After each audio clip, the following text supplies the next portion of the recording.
I did a popular video in the past about low-calorie, high-nutrient foods, and so this video is going to be about simple tricks that you can use to improve the nutritional value of various foods. I'm not an expert on this topic, but these are tricks that I've picked up from a lot of different native cultures around the world, and also by being fairly involved in the raw vegan and raw paleo communities in Los Angeles for many years, people who are pretty knowledgeable about improving nutrition. The first tip would be sprouting any kind of seeds before they're consumed. This goes for grains, legumes, nuts, whether they're consumed raw or cooked. And of course this only works with seeds that haven't been irradiated or heated first, and you'll know that because they won't sprout otherwise. This improves nutrition in a number of ways. First of all, it converts a lot of the proteins and carbohydrates into more digestible forms. For example, a lot of gluten is converted to a more digestible form in sprouting grains. It also increases the B vitamin content. Vitamin C is often increased during sprouting. It also decreases the anti-nutrient. For example, phytates are an anti-nutrient that binds minerals and is greatly reduced during sprouting. Grains and legumes generally can't be consumed raw at all without sprouting.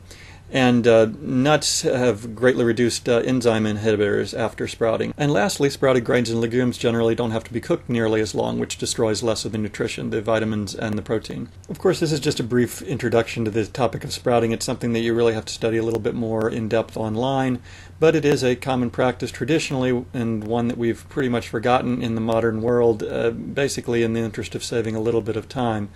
The last thing I'd say about sprouting is that even the people in the West who've gotten back into sprouting forget one traditional practice, which is to add something like lime to the water, for example, pickling lime. And in theory, many traditional cultures do this because it helps bind with more of the anti-nutrients. It helps remove more of the phytates and the oxalate from sprouted seeds. The next simple trick to greatly improve nutrition is to stop terribly overcooking all the animal products that you might be consuming. Native cultures go to great lengths to only cook animal products the exact correct amount, whereas today we're eating such bad quality meat in general that everything has to be terribly overcooked to remove the toxins and the bacteria.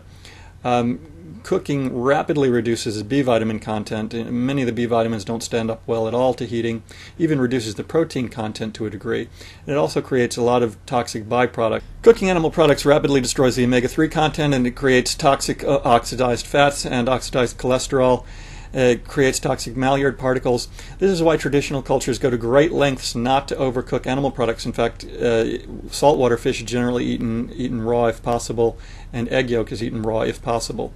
Native cultures empirically have developed these diets to a high degree of refinement. For example, they know to cook the egg white because it contains thiamine inhibitors, but they know not to cook the yolk of the egg. They know that you can't eat a raw freshwater fish because, again, it has thiamine inhibitors, but they know to eat raw saltwater fish. So they go to a lot of pains to not overcook animal products or to cook them as little as possible.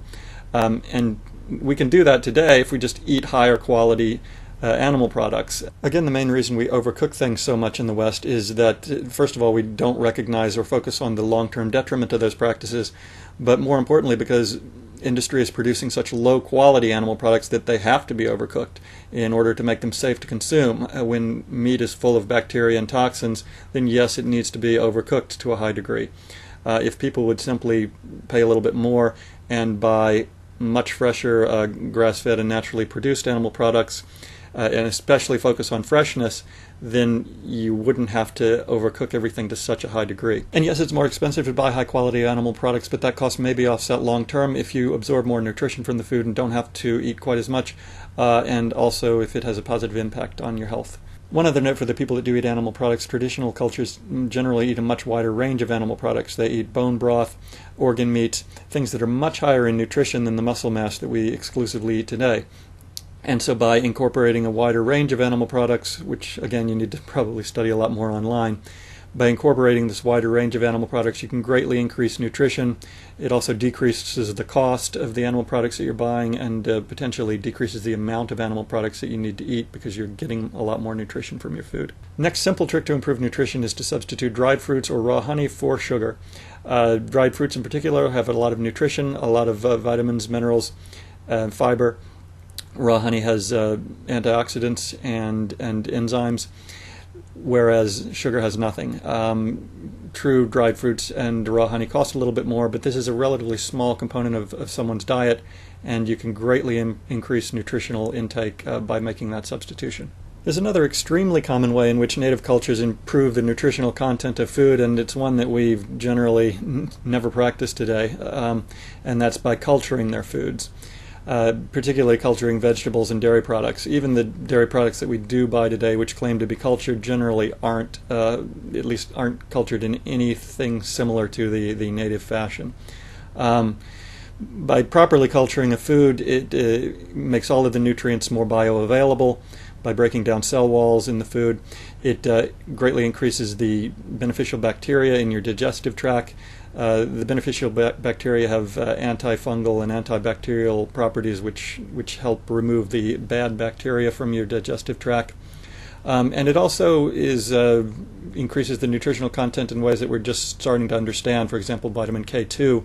We never really understood the full role of that vitamin in human nutrition, and we're just now starting to understand that it plays a crucial role, and one which we didn't recognize, and vitamin K2 is almost exclusively obtained through cultured vegetables and dairy products. You'll often hear people make the somewhat pedantic claim that there's no proof of this or that enzymes or probiotics are good for your health, for example. And just the simple fact that native cultures around the world go to such great lengths to include certain foods or practices in their diet should be proof enough that there's some benefit to it, whether or not science currently understands the benefit. Native cultures don't go to a lot of trouble again and again to ferment food, for example, if there's not a benefit to it. And very rarely has science fully studied this because there's not a lot of profit and funding available for that kind of study. And then the last practice again falls into this category, and that's mud bathing. You'll occasionally hear the claim that, minerals can't be absorbed through the skin. Well, finally studies have been done, although there's very little funding available, showing that, of course, minerals can be absorbed through the skin. Again, why else would so many cultures throughout the world practice this?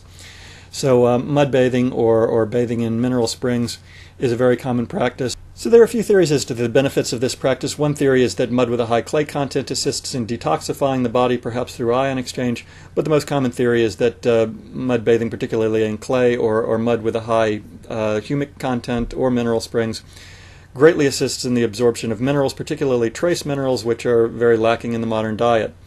Also, mud with a high humic content contains humic and fulvic acids, which act as chelating agents and assist even more with the absorption of minerals. So these are just some starting points. Of course, this video can't be comprehensive, but if any of the topics pique your interest, you can research more online. I also want to thank everyone for watching these videos. I'm going to be starting soon discussing kind of some unique ideas related to economics and a few proposals that I'm going to be following through on. One of the reasons I haven't made many videos in the last couple of years is I've been working on a few different projects, one of which is the project I'm going to be talking about soon. As a build-up to that, I'm trying to get more subscribers, and so if anyone has an interest in recommending me to your friends, or particularly if you want to recommend any of your favorite YouTubers or other online outlets, interview me or do a joint video with me, I would be up for that.